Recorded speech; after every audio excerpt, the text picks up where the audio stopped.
Peace and blessings, everyone.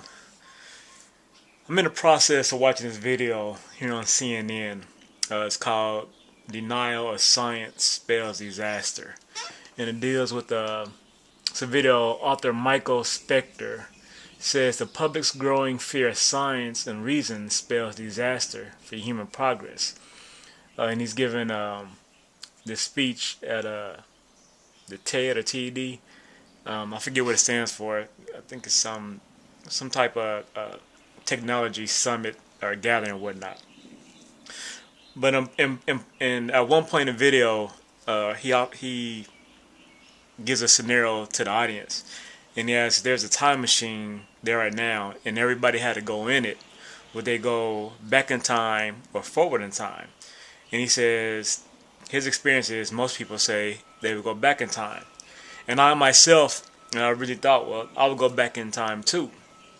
And he eventually goes on to say that he will go forward,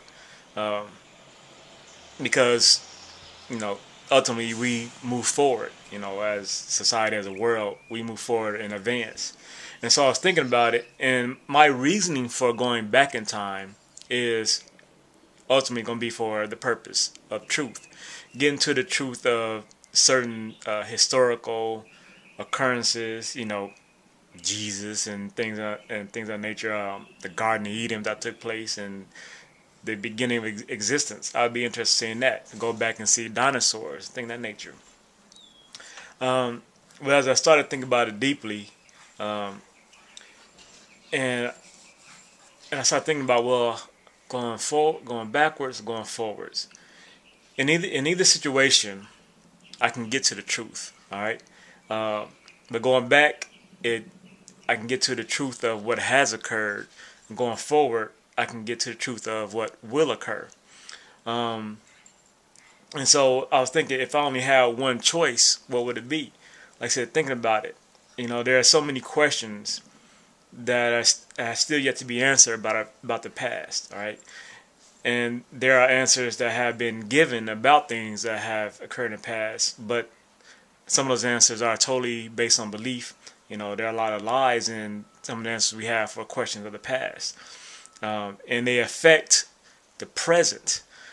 And so ultimately, it's about getting the truth so as to utilize it here in the present. And so I guess which would really be most beneficial for here in the present.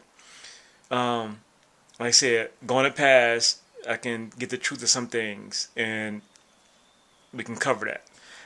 But going to the future and seeing the truth of, maybe the truth of 2012, or if something really is going to occur, or if something doesn't occur, or go forward in, where societies go, or how nations might turn out, things of the world. Well, if I go forward in the future, I can come back here, which will be the past, and say, hey, this is going to happen. This is the path we're on. It's going to happen unless we do this, which of course would change things. I was trying to get into this, time-space conundrum. Because if I come back and then I say, well, this is going to happen, so we got to do this, of course it would change. And then I guess I have to go forward in time again to see how it worked out. You can go back and forth to keep changing things. Okay, I'm about to go off on something else. But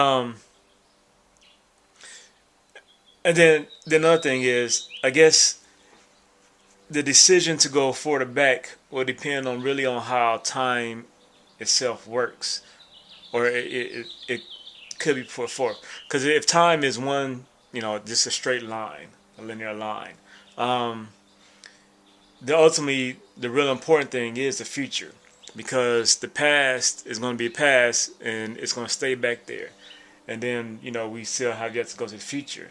Whereas if time repeats itself in a circle, then you can go either way. Because eventually, if you go to the past, going into the past, you're going to see where eventually you're going to come to in the future.